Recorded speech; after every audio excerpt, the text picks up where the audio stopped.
What's going on, Paisanos? V here, coming at you with another market watch today. Looking at the statistics from YCS Fort Worth, the top 32 decks were mainly dominated by two decks. Sky Strikers holding 41% and Orcus holding 38%. Looking over at a top 16 breakdown, we have Sky Strikers holding 57% and Orcus holding 31%. And I think we're kind of done with the meta. I mean, I don't think there's anyone out there it's like, oh my god, I want this meta to continue going exactly how it is forever, without wanting something different. I think we need something, and my comment question of the day, once again, to be a poll above here, I forgot what it is, but it's going to be basically, it's very simple. What can we do to shake things up and still have that same kind of balance within this game? Because there is a balance. Even though we are seeing two decks dominate the YCS, looking at previous events, we are seeing a balance. I think Orcus is a little bit unbalanced, but overall, the meta is pretty good.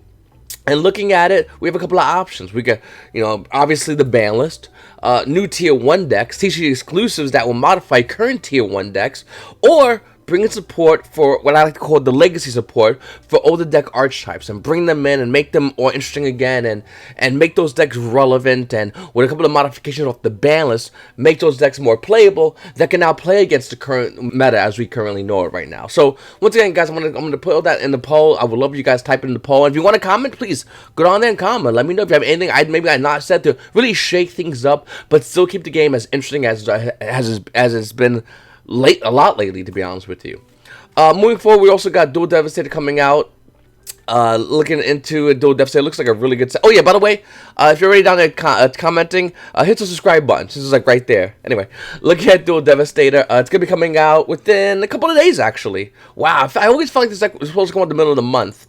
Anyway, it's coming out in a couple of days, and I know a lot of you players are really interested in it for various reasons. And there's some of you players that might not be as interested in it, and there's some of you players that are interested in it. And it's one of those sets that's, if you like the set, you'll get it, but you don't need to buy the set sealed. In fact, a lot of you players I've been talking to, and a lot of you guys basically want to get certain cards from the set. You want to get either the Ash Blossoms, you want to get the alternate art version of the hand traps. Some of you just simply want to get the Duel Devastator field centers. And my best thing to tell everybody that's looking at Duel Devastator is, do not buy the set sealed. It's actually a really bad idea to buy the set sealed, because the price points of Duel Devastator are going to go down, which, don't I have it around here somewhere? I'll look it up in a minute. The price points of Duel Devastator are going to go down for the singles, because everyone is going to be buying this. So what I'm trying to show you guys is, don't go ahead and buy Duel Devastator sealed. It just makes zero sense. You're going to really want to go in and grab this in the secondary market. Besides Ash Blossom Joy Spring, which was roughly around $9 this past Friday, it's holding at $7.50 for the most expensive card in the set. Why would you spend, what's the MSRP in this bad boy? $40? I thought it was $30. It's selling for $33 on TCG Player, but for $40, no, you don't need to buy this sealed whatsoever. It's a waste of your money. Don't do it. Unless you want 3 boxes of Duel Devastator. Unless you want a playset of every single card in this set. Sure, I guess you can do that. Realistically speaking, majority of those, once again, I've talked to, don't care about Duel Devastator boxes. They really don't. They care about the singles, obviously. Singles like Ash Blossom Joy Spring. Once again, you can spend 21 bucks instead of, let's say, 40 times 3 is $1.20, and get your Ash Blossoms, if that's all you need. If you want to optimization, it's at $5. By the way, these are still in pre-sale price form, so realize that, guys. Within a couple of days, we're going to be getting Duel Devastator. Within a couple of days, everyone's going to be cracking this open, sorting it, and throwing it online for you guys, and me, and everybody else. And what we're going to see here is Duel Devastator singles prices tank. So once again, don't go in and buy this at $40. It's just not worth it. It makes zero sense for anybody to buy the sealed one, unless you want the joy of cracking open, the joy of putting it on your channel, if you're a YouTuber, the joy of just showing it to your buddies, opening around your buddies and getting everybody excited, and asking you about trades, and then offering you $1, $2 cards, because cards are just not really worth anything. Besides Ash Blossom and Joy Spring, which is $7.50, besides the optimization, which is around $5.50, and by the way, both these are dropping. Besides that fact, looking at cards like Effect Veiler is barely holding on to $4. Looking at Terry Skull Dread, it's $4. Ghost Ogre and Snow Rabbit, $3. Red Blossom, the new hand trap, supposedly, allegedly, $2. Ghost Ball Home Dimension, $2. Everything else is roughly around $2 and below. keep that in consideration. If you're not realistically looking to get Ashbox from Joy Spring Super Optimization, which I still recommend you buy the singles online, don't buy Duel Devastator sealed. It's just not worth it. For any store owner out there, for any vendor out there that can buy this in bulk and obviously pay a heavily discounted price by a distributor and or KONAMI, you obviously want to buy this in bulk. You obviously have done that already and have listed the prices online. But for everybody out there, the Yu-Gi-Oh players, don't run to your Walmart and buy this. I would recommend you buy the singles, being the fact that's a box set and the set amount of cards within that box set. Personally speaking, what I'm looking for, the Joy Wheeler Field Center token. It's one of my favorite characters. Looking at Legendary Duels and more Destiny, shocker, right? Evil Hero Malicious Bane is still high in value. In fact, not only is high in value, we're seeing a move up in value. Market price of Evil Hero Malicious Bane is roughly around $81, but we're seeing it at $85. By the way, I'm gonna get to the meta. I didn't open with the YCS, just forget about it. We're gonna hit that up in this video. But I just want to talk about Legendary Duels and Mortal Destiny and seeing the fact that we're seeing Bane go up higher in value. We're seeing just a gold go from $69 to $75 in value. And the most part, this is really cool. YCS, any stats? No heroes? Okay, so here's the problem. The collectors ate at the hero, bet at the hero, the hero hype. The casuals definitely try to get in hero hype if they have the money. Most of them really realistically don't, although don't spend as much money. The competitive players that are looking to play heroes, God bless your hearts, you guys went in and grabbed all these cards, and which is obviously maintain the card's price point at such a high value. Obviously, Legendary Duels More Destiny has cards that are short printed, and here they are. And obviously, you know, it's obviously not fair, but this is something that I just don't see being good. I mean, heroes are at best, and I'm talking piloted by an insanely good player and knows deck like inside out. At best, is tier 1.5. Doesn't mean they're bad. This means they're tier 1.5. Hero players are also anticipating the banlist. Same with Marine sets players and every other Yu-Gi-Oh player that isn't Sky Strikers and Orcus. Looking at Elemental Hero, Evil Hero Malicious Bane, and other hero cards, I have to say, I don't think it's worth this high price point. $85 for this card? Why? It makes zero sense to me. I mean, you know, having a high price point, you're basically saying that Evil Hero Malicious Bane is just as important as Fantastical Dragon Phantasme, a card in which in the top 4 was played in main deck at 3. By the way, the price point Phantasme was going roughly around $86, and it's quickly going to be hit back up to its $90 price point. I've been talking about this card for a while, but the card dipped down as low as $81, and it's now starting to see more and more value. And unfortunately, it came out on Savage Strike, and unfortunately, KONAMI didn't reprint it. It happens. But nevertheless, Fantastical Dragon Phantasme being at $86 is equal to Evil Hero Malicious Bane. Keep that into consideration if you are a hero player out there. You have the ability to play a meta deck, but if you lose with a hero deck, I don't want to hear no complaints. And I think every Yu-Gi-Oh player can say the same. Now, with that said, yeah, I would love to play heroes as tier 1. I really do miss playing heroes, and playing them at a tier 1 level would be phenomenal. It'd be great to go ahead and play heroes. It'd be awesome. But realistically speaking, I'm not going to put Phantasme money into heroes thinking I'm going to get Phantasme results. Once again, the top 4, 2 of the players had Phantasme at 3 in the main. Malicious, I don't think I even saw at the top 32 tables heroes. Looking at Fist of the Gadgets, this is a set that I wish KONAMI short printed as much as they short printed Evil Malicious Bane. Then again, I think the reason why Brotherhood of the Fire Fist didn't see as much better play, besides the fact that, once again, at best, they're tier 1.2, is simply because Brotherhood of the Fire Fist, is a decent deck, but with the meta how it is currently right now, it's not as good. I do think this is a deck you might want to keep into consideration after we get a ban list. This might be good after we get a ban list, but right now nobody's looking at it, nobody wants to talk about it. But seriously, after we get a ban list, talk about this deck, because this might be a real thing. Moving forward, looking at OTS on pack 11, Potter's Eyes is going up higher in value with a $68 market price.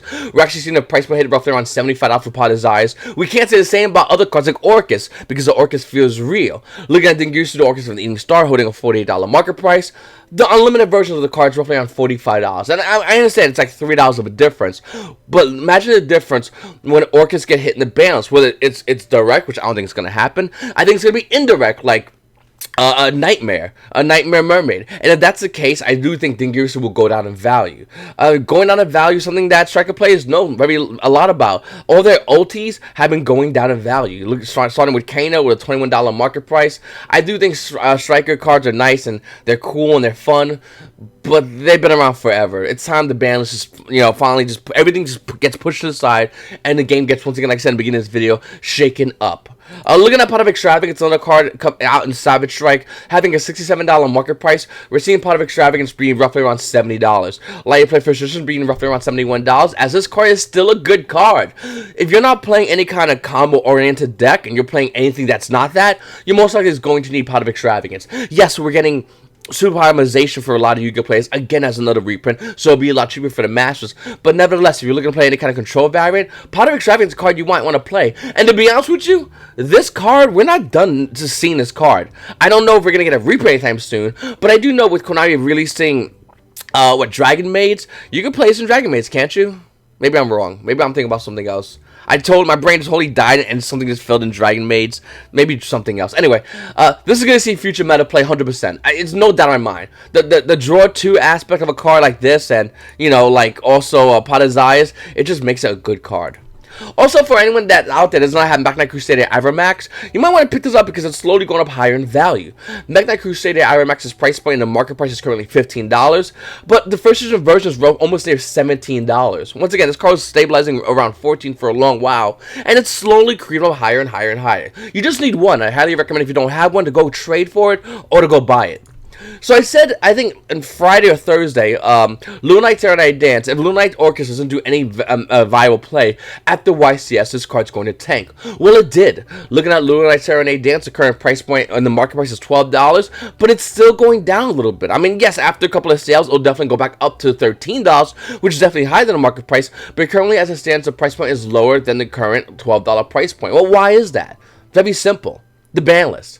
Not only the ban list, I think a lot of Yu-Gi-Oh players already know the trick of Lunite Orcus, and once Yu-Gi-Oh players learn Lunite Orcus, it becomes old news, and Yu-Gi-Oh players, we side deck for it, or we put spicy tech in, and it just gets blown out throughout the game.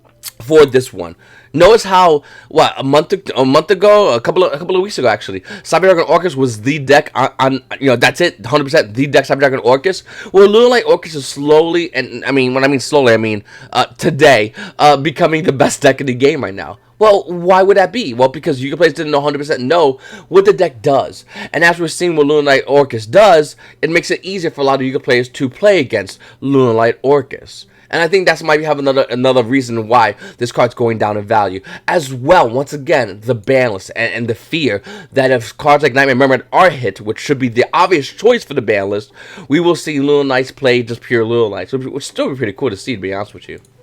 No Material was seen in the side deck of one of the plays. I believe it was the second place guy played No Material. And even though it has a $19 price point, its price point is still dropping. You can even make an argument saying, hey V, it's stabilizing.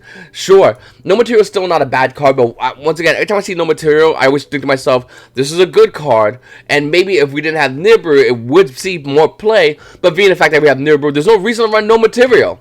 Unless you want to run that with Nibiru, which is kind of crazy, but hey, to each his own, I guess. Looking at 5 formation Tenki from Astro Pack 3, throughout the weekend it rose up in value. Looking at the market price is now $62. You can see it over here, $62. After that one's gone, it's hitting roughly around $65 for 5 formation Tenki.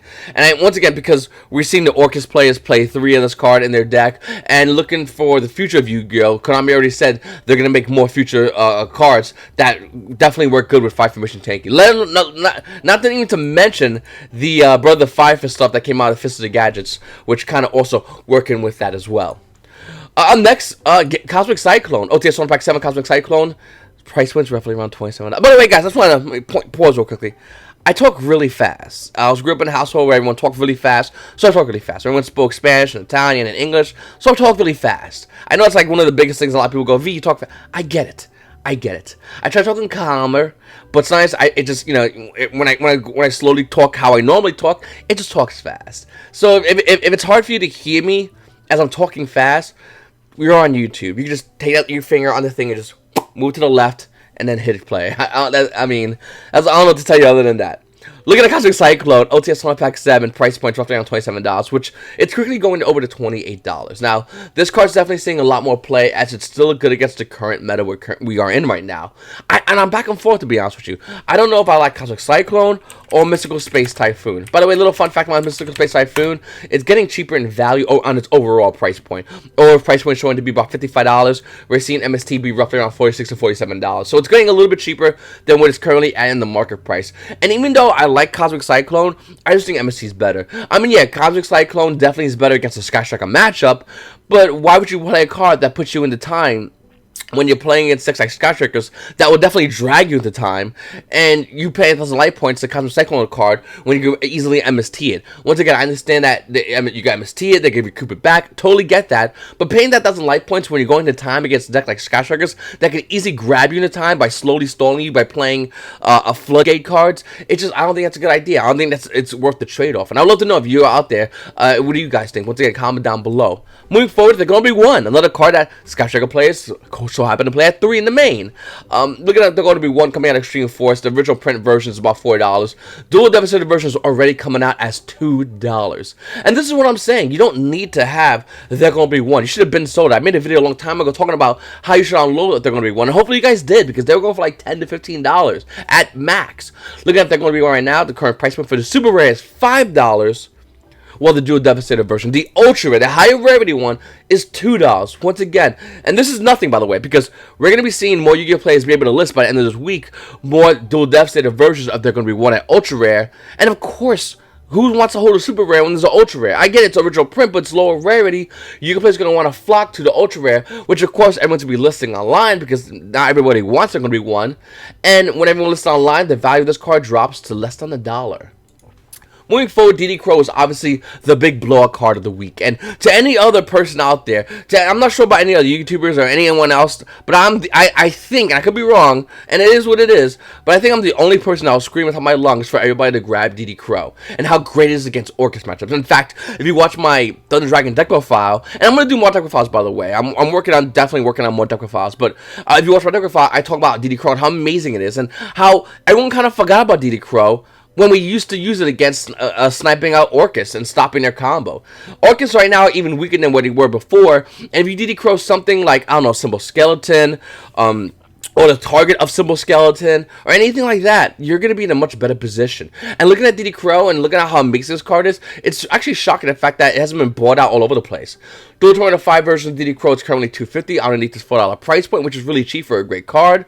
It also came out super rare as well in Raw Yellow Mega Pack, which is like $1. A super rare in the Legendary Collection 2, which is also like $1. It also came out ultra rare in Legendary Collection Kaiba, which is 85 cents. The card's relatively cheap right now, and in certain cases, there's a lot of copies. In certain cases, there's not as many copies. Well, in the case of Duel Tornado 5, and if you want to OTD Crow, just stop. Don't do that. I was talking to somebody the other day and talking about how he wanted the OTD Crow, and he goes, "V, it's a good price for me to go in and grab OTD Crow." Look at the current OTD Crow price point in the market price. It's $38.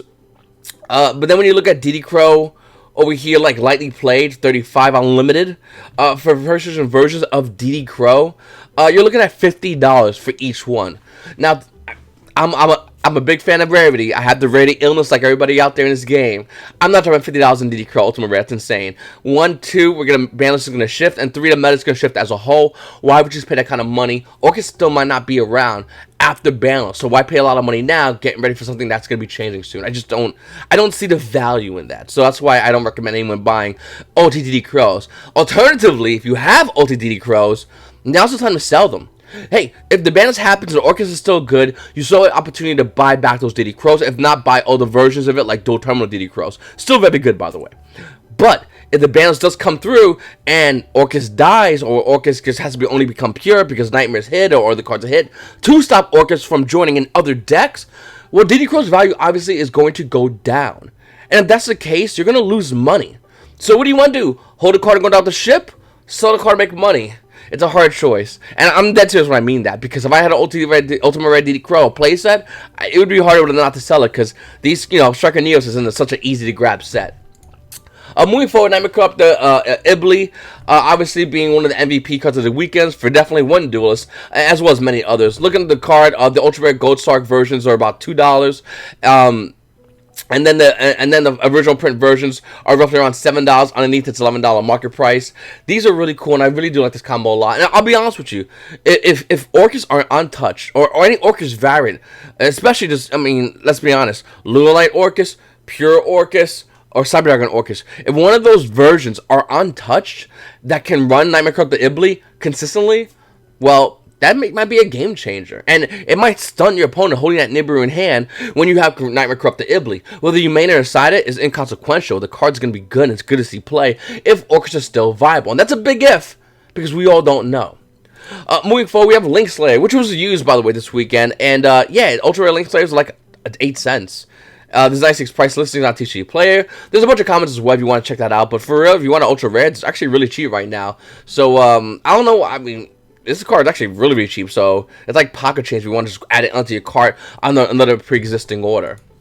Then we have Scrap Recycler, a card which, once again, coming out of Facility Gadgets, super rare, having a value of roughly around $5. We're looking at it here on TCG Player, the value is barely holding on to $3 for Scrap Recycler. That's because even though this is an amazing card, the fear of Orcus and Abandoned is real. And that fear is driving Yu-Gi-Oh! Players to either A, unload Orcus, or B, not buying the cards to get for trade bait for Orcus variants. Looking at Scrap Recycler from Facility Gadgets, super rare, it's a great card, it's going down, and soon will be $1 buying a card. And I think even if Orcus was to see meta play afterwards, it wouldn't really rise for a good amount of time. We also have Artifact Lancia, another card that every Yu-Gi-Oh! Player was running this weekend, and the card, obviously, as a counter for many decks, not just Orcus, but good against other dragons as well, depending on the variant. But looking at Artifact Lancia, the market price is roughly around $3.60, and it's stabilizing at that price point for Artifact Lancia. This is a really cheap card, and luckily so for a lot of Yu-Gi-Oh! Players. I just think it's a great card, and if you don't have yours, you might want to consider picking this card up, because it still will always have the ability to see play. The card says your opponent can't banish things. I mean, it's really good. I mean, I don't know what to say other than that. The fact that Secret Rare one, obviously being the higher rarity one. No, I'm sorry, not your opponent, not your player, but you play on their turn. Nevertheless, it's a good card. I highly recommend everybody have their own playset of this, unless you want the common. Another card for anyone out there playing Sky Strikers is Toon Cyber Dragon, which it's a rare, but it's always been like a couple of bucks. And looking at Toon Cyber Dragon from the 2016 Mega Pack, it's about $2 to $3. Looking at Toon Cyber Dragon from the original print, it's about $2 to $3. It's always been value. So if you're in your quarter box, you see Toon Cyber Dragons, even if you wanted to grab one for yourself, grab extras, because that's extra trade bait you can just unload. Or cards you can just sell online. If you have like 10 of them, it's like $30 for Toon Cyber Dragons you pay quarter for. Pretty good value. Then we have Hollow Life Barrier, Ultimate Rare coming out of Soul to the Duelist, and it's bought out. Yeah, I don't know why. Lightly Played Unlimited is $91. The near mint is $150 for Hollowed Life Barrier. Kind of crazy if you think about it. And if you guys want to know about this card or other cards that I might not be able to talk about, obviously I can't do market watch videos like 10 a day. I would love to. But if you wanted to see cards like this, check out the Yu-Gi-Oh! Market Watch Facebook group. Links going to be down below, guys. And once again, please go back to early in this video, answer that poll, and comment down below. Let me know what you guys think that Konami could do to shift this game and change the game up and really make the game more interesting. Because Yu-Gi-Oh! Is fun. I enjoy playing the game a lot. I'm not even playing Orcus, I'm still having fun. That's how you know it's real. Like, we have a deck that's really good. I'm personally playing Thunder Dragons, and I'm having a great time. And I know there's other Yu-Gi-Oh! Players out there that are playing different varieties of decks, like Sky Strikers, or Salamangreats, or Mech Knights, and they're having a good time as well. But I feel like we've been playing this song and dance for too long. I feel like we've been playing with these Tier 1 decks, or these insanely broken decks for a very long time, and I personally want something brand new into the game. Something that's brand new, that's really good, that's Tier 1, that Konami could give us. And I think I'm not alone in this conversation. So if you want to hold a conversation with me and other paisanos, comment down below, answer the poll in the beginning of the video. It's your boy V, and you paisanos have a nice day.